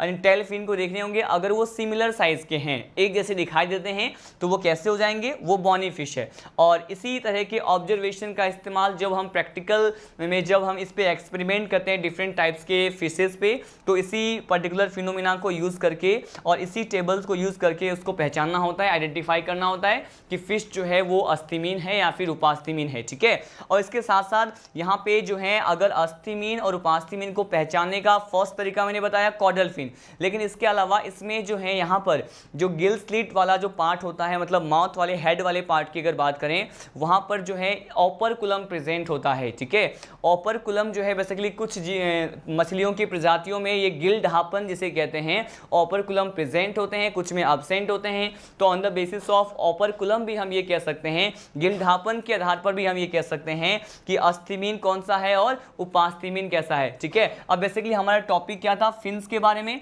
तो हमने यहाँ पे वर्टिब्रेट जो यहाँ पे होते हैं, कशेरुकी प्राणी होते हैं, उसको समझने के लिए 3 बेसिक पॉइंट को हमने डिटेल में स्टडी किया, ठीक है। हमने पहले हार्ट मतलब इसमें पाए जाने वाले हृदय के अलग अलग प्रकार के बारे में स्टडी किया, उसके एग्जाम्पल्स मैंने आपको बताए। उसके बाद मैंने आपको बताया कौन से, मैंने कहा आपको मैंने इरेथ्रोसाइट मतलब आरबीसी के बारे में बताया था, और यहाँ पर हमने इसमें अलग अलग प्रकार के पखनों के बारे में देखा। इसके साथ साथ हमने इनिशियल लेक्चर जो स्टार्ट किया था वो था सिफेलोकॉर्डेटा से, ठीक है। यहाँ पर जो नेक्स्ट लेक्चर होगा उसमें हम क्या पढ़ेंगे, इन 3 बेसिक पॉइंट के बाद जो हम पढ़ते हैं तिथ कैसा होता है, हम दांत के बारे में पढ़ेंगे। उसके साथ साथ इसमें जो स्कल होता है, ठीक है, मतलब करोटी किस प्रकार के होते हैं, मोनोकोंडाइलिक क्या होता है, डाइकोंडाइलिक क्या होता है, इसके बारे में हम डिस्कस करेंगे, ठीक है। तो ये नेक्स्ट लेक्चर जो है अगेन बेसिक के बारे में होगा, और साथ साथ हम इसको एग्नेथा जो डिवीजन होता है, जबरे रहित जो कशेरुकी होते हैं, उसके बारे में भी डिस्कस करेंगे, ठीक है। तब तक के लिए जय हिंद, जय राजधानी।